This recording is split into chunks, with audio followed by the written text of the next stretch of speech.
We're working on retrieves with Toto and Gus. This is Toto. And what we're doing is we're using the dummy launcher, but without the dummy in it.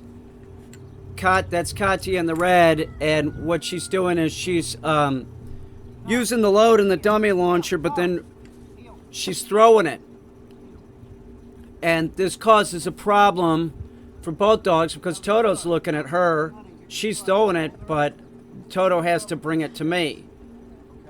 So we're telling Toto that it's important who's handling you, not who's throwing the object. We're making it more difficult for Toto. This is advanced retrieving.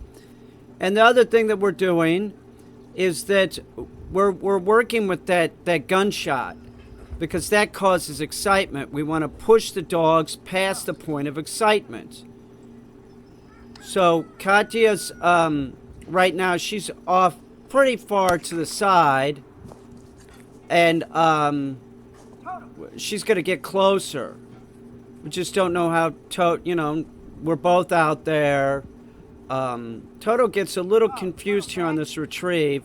This is the second retrieve, but Toto was a champ throughout the whole thing. So I'm trying to cast Toto to the object. Don't come back to me. Go get the object.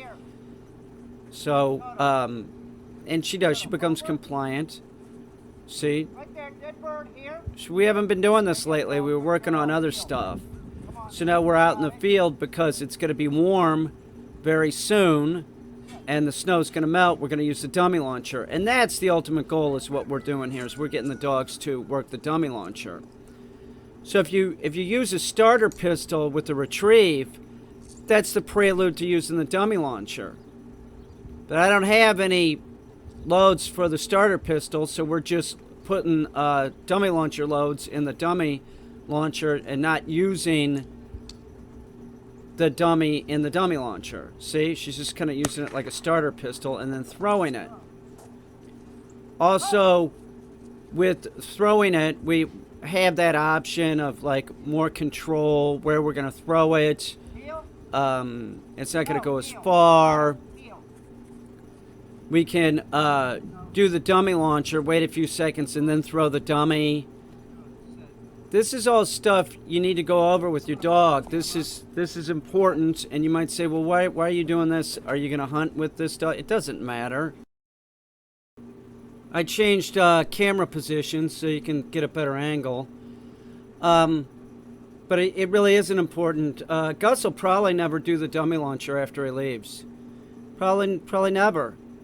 But while he's here, I'm going to try and proof him as much as I can, and I know that that's going to cause him excitement. It'll cause excitement, and we're going to try and push Gus past the point of excitement. So labs are extremely excitable.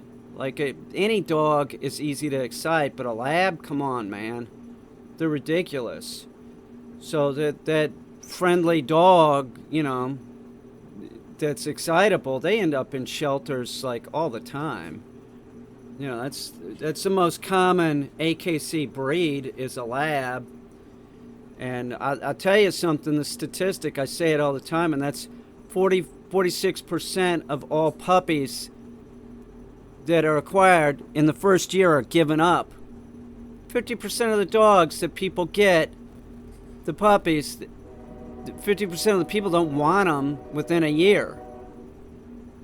They don't want them, like Gus. He's super excitable. He's a typical lab, man. A big dumb doofus running around, not listening. So I know that by using the report of the gun, that causes excitement. Also, Gus is going to be after Toto. Toto's in heat. That causes excitement. And when I bring Gus out here, he's like totally sniffing the ground and obsessed with the ground, but it doesn't matter. He needs to be compliant. I don't care, Gus. You need to do the retrieve. You need to calm down. Toto's the same way. She needs to be calm. She needs to behave. She needs to be at a proper heel. She does a real nice heel. See her next to Katya. Katya's got a healing stick with her. Actually, it's a slap crop. That tells Toto that Katya has a longer arm and can kind of push her back if she's too far forward. But Toto is a different dog. You have to understand this is two different breeds or two different personalities. One's a male, one's female. They're just different. Both are good at different things.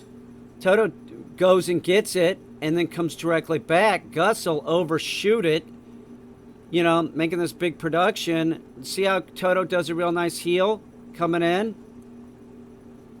They both do things, you know. Toto's sort of better at this.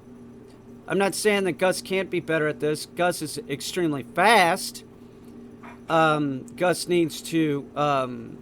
these labs, man, they honestly, like, they stay puppies for so long. It makes them difficult to deal with. Most people are like, fuck this, you know. When's this dog ever going to stop acting like a puppy? The lab sort of never.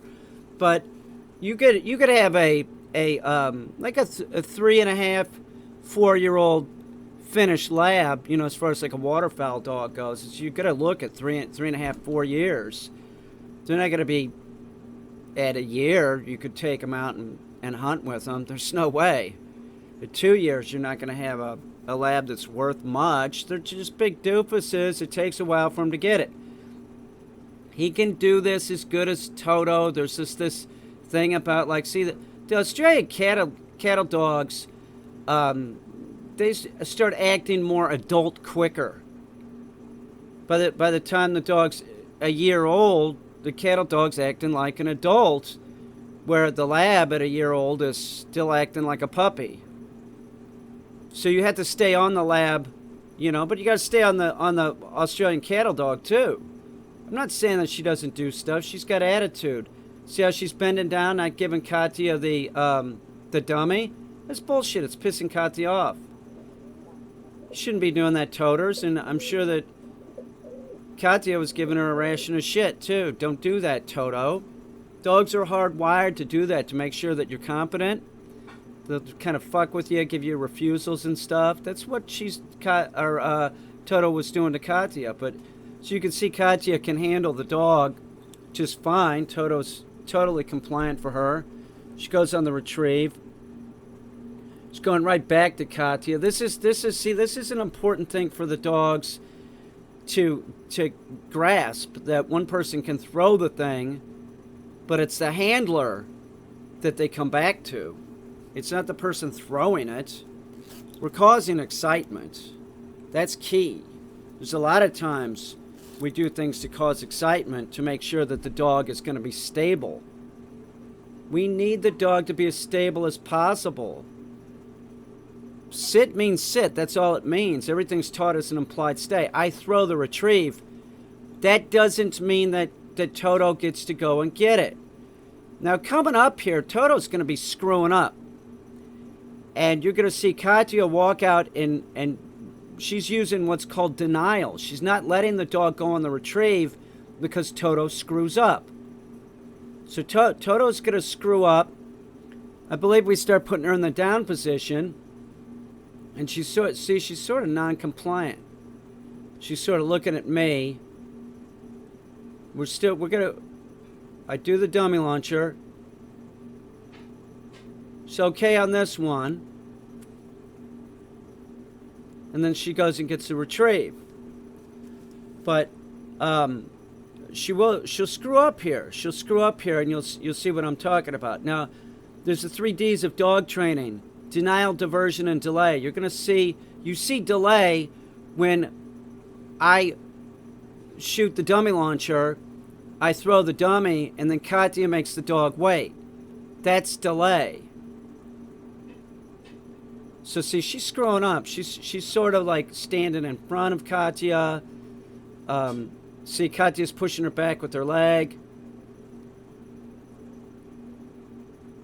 See, she's screwing up. The dog's screwing up. See? Okay. So now the dog has screwed up to the point where we're going to throw the dummy, but then what's going to happen is Katya's going to walk out and get it in front of the dog. So she needs to stay. She was crowding Katya. She was getting in front of Katya. She's doing all kinds of bad stuff. It's related to excitement. And we understand that there's, you know, it's an excitable thing to do retrieves and everything and the gunshot and everything. But she's not going to play the game unless she plays by our rules. She needs to be at heel. She needs to be in the down position. She shouldn't be getting up and moving. And we actually like do it one more time to make a point to Toto. And that's that you can't be doing this, or else you're not going to play. So Katya is going to go walk out and do it again. You have to do this. If you just let the dog keep doing it, they're not going to learn. So Katya is walking out and getting the damn dummy again. I do that. I have to do this with just about every dog I teach to retrieve. Denial, diversion, and delay. And we're going over, you know, you can see delay here, but we'll go over diversion maybe tomorrow or the next day. But they're very important. The 3 Ds of dog training, they're extremely important. Now let's see how Toto does. Let's see if Toto's learning that she can't go on the retrieve unless she does it our way. She is. Do you see how Toto's acting different?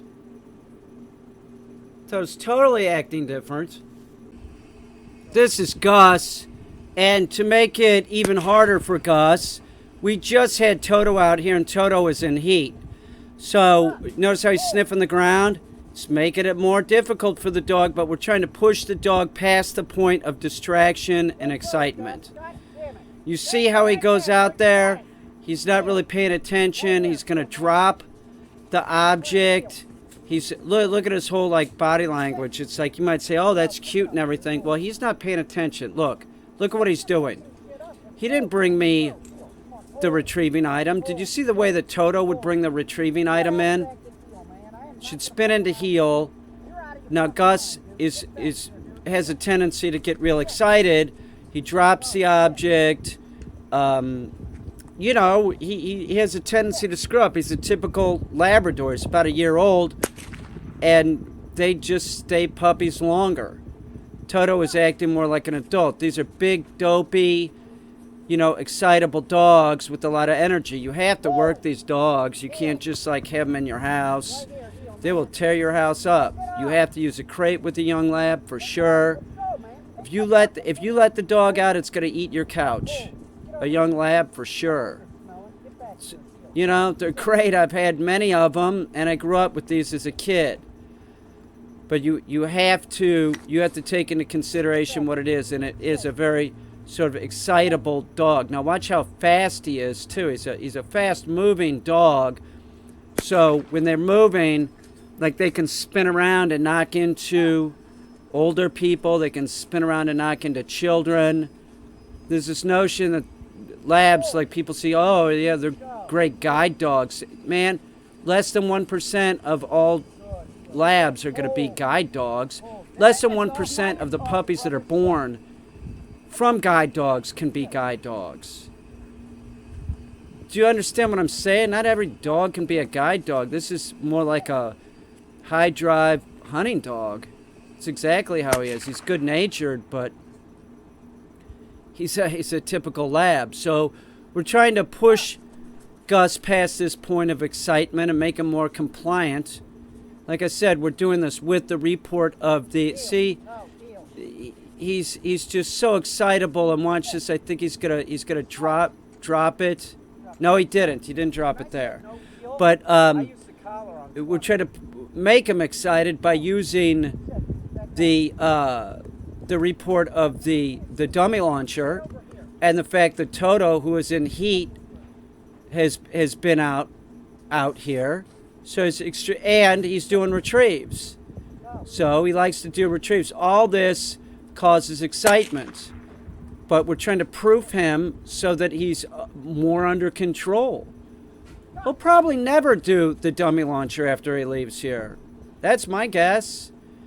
But getting him to be compliant using the dummy launcher to get him... See how excited he is? You could say, well, yeah, he's playful. Yes, he's playful. He's also screwing up. Do you see when he's spinning around like that? If he was doing that around a kid, he'd knock over the kid. If he's doing around an older adult, you know, a senior, he could you know, really hurt the senior or the kid. This is a fact, man. I am not making this up. These are great dogs, but they're athletic and they're excitable. So we're trying to get Gus to work in that realm of excitability. Look at him here. He's not even listening and he's so excited. He's taking a victory lap and he didn't even get the retrieving item.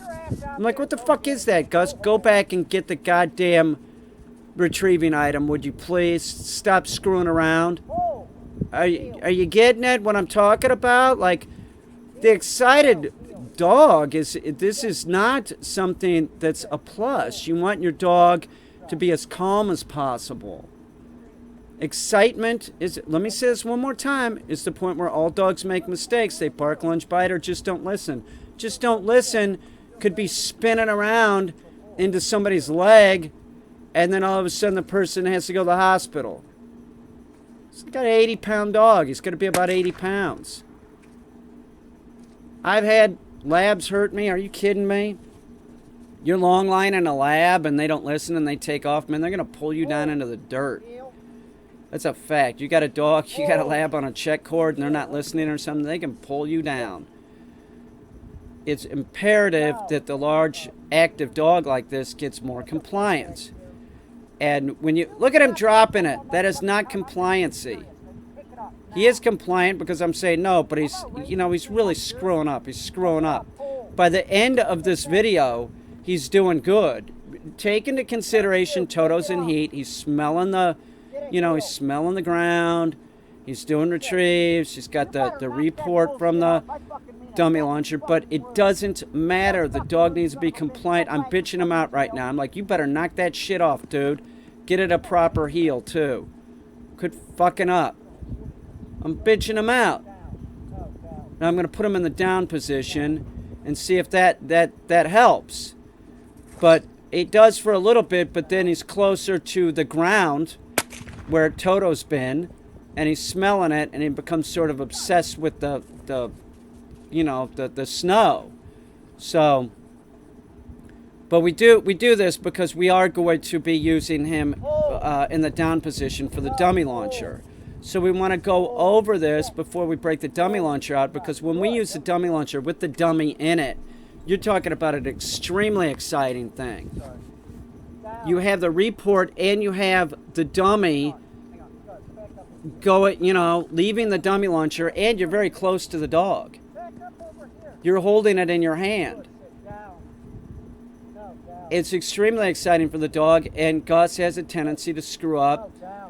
The more excitement, the harder it is for Gus to behave. So I'm putting him in the down position because that is how we're going to do the dummy launcher with him, I believe, or maybe the whoa position or sit, but he has to do all the positions. It doesn't matter. He has to be compliant. Now, see, he doesn't just grab the dummy and come back. He's screwing around, which, if you remember, Toto grabs the dummy and comes back. That's the proper way to do it. Now I'm telling him to get back into position, get back at heel. It isn't sit out in front of me. If you let the dog just do it their way, they run with it. And then all of a sudden, they're just doing whatever they want. Now Katya's going to take over here, handling Gus, and I'll use the dummy launcher. And this will be extremely exciting to Gus too. So now we're switching up, but we're still going to do retrieve. See the way Gus is like, no, I'm going over by him. There's this confusion, but it doesn't matter. He needs to be compliant. So Katya's going to put him at heel. She's going to put him at heel, and then I'm going to do the dummy launcher, and then she's going to send Gus on his way and make sure that Gus gets to a proper heel when he's brings the retrieve back. Notice how she's using attrition. She's like, no, this is bullshit, Gus. Do it right. Do it right. She's saying sit. He's going in the down position, right? She said sit. Just because I said down doesn't mean that he's supposed to go in the down position with Katya. Katya said sit. Do you understand the problem? People are like, You say sit to the dog. See, he's having issues here, but Katya gets him under control. You say sit to the dog, and the dog goes in the down position. If you don't make it get in the sit position, you are screwing up. That dog is going to have so many issues. They are. The dog. If you say down to the dog and it won't go in the down position, same thing. That's non-compliancy. She gave a command to Gus. Gus needs to be compliant. It isn't, oh, I'd rather do it in the down position, which we do put Gus in the down position coming up, but it does. It causes so much excitement because he's closer to the ground where Toto was. She is putting him in the down position here, but he's very distracted. He's not paying attention. He's more interested in sniffing the ground. See, after the retrieve, he's sniffing the ground. She's like, Gus, go get the get the dummy. So he goes out there loping around like a big goofus. That's not what we need from Gus. We need him to go get the damn retrieving item and come back. Not go around, do a circle, and then come back. That's a pretty nice heel right there, though. That's pretty good. So Katya's working her magic on Gus, and that's exactly what happens here. It's like Gus does start getting it by the end. He does. He starts getting it, but he's totally distracted. Katya is using a delay at a point, but see, he's just, he's just being a knucklehead. And then she changes the delay to a very short delay, and then you'll see at the end he becomes fairly compliant in the woe position. That way he's not as close to the ground where Toto was sitting. It's not easy all the time with dogs. It isn't. You might have to try a couple different things, but you want to end on a high note. And right there, he was dropping it, which is bullshit. She's not going to pick it up. If she would have picked that object up, Gus would be dropping it from now on. If your dog drops a retrieving item and you pick it up, you're screwing up. That dog's training you. You shouldn't have that dog. The dog remember this. This is important. You're doing retrieves with the dog. Dog needs to deliver it to your hand.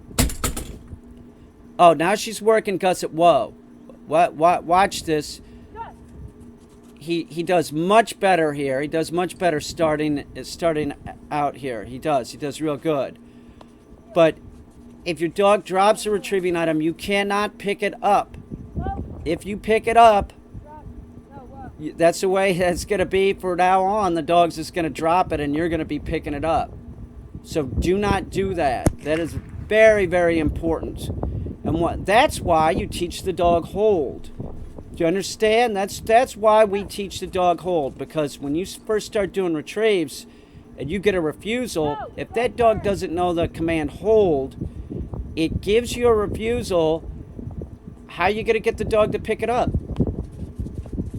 You say no hold? No, you didn't go over it with the dog. They're not going to pick it up. So you need to teach the dog hold. That is the proper way to teach a dog to retrieve. A retrieve is a continuation of the command hold. In other words, go over there, get it, and hold it, Gus, and bring it back. First, you teach the dog to hold it right by you, and then you teach it to hold it away from you. I hope this makes sense. Most people don't really understand hold or don't understand dogs in general.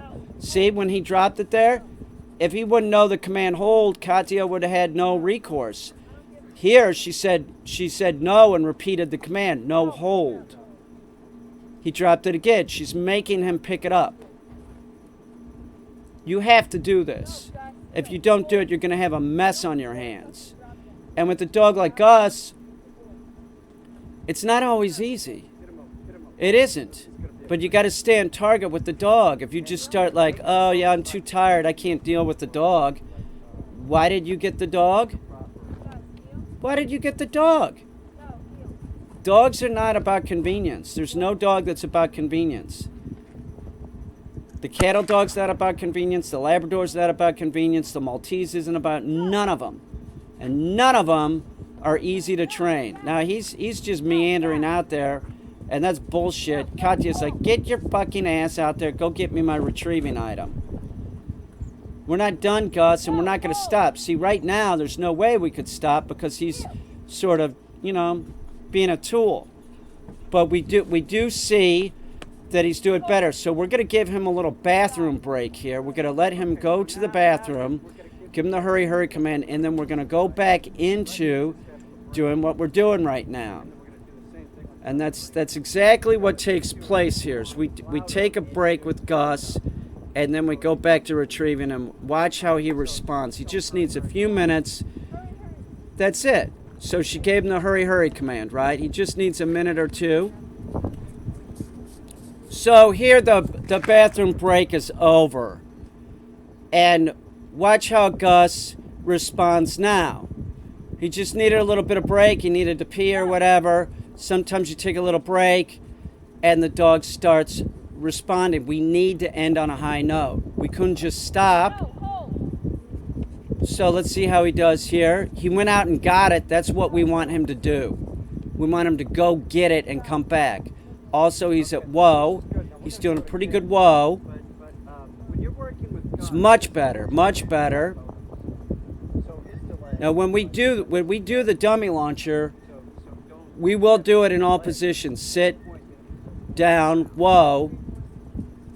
That's important because the retrieve itself is positive reinforcement. I don't know what I'm talking to Katya about here. It's not really important. She's doing great with Gus. She's going to get him at heel, right? She's going to get him at heel, and she's going to get him back into the whoa position. Sort of getting a refusal there. He's sniffing the ground, I think. Katya's going to be like, no, get your ass up. She's going to take her foot, slide it underneath him, and say, get it whoa. Whoa is a standing position. It means stand and don't move. Just tell him to get it heel and at whoa.